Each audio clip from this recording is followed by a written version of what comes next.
السلام عليكم.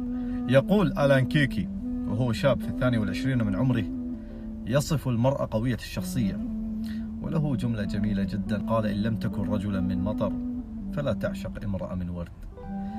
قال: يصف المرأة قوية الشخصية تلك التي لا يضيرها غائب ولا يعذبها اشتياق، امرأة تضع حدودا للتعامل معها، امرأة يحسب لها الرجل ألف حساب، تعرف متى تتكلم ومتى تصمت، متى تثور ومتى تهدأ، امرأة تعرف الفرق بين الجرأة والوقاحة، لا يكسرها سخف المجتمع ولا يطغى عليها رجل.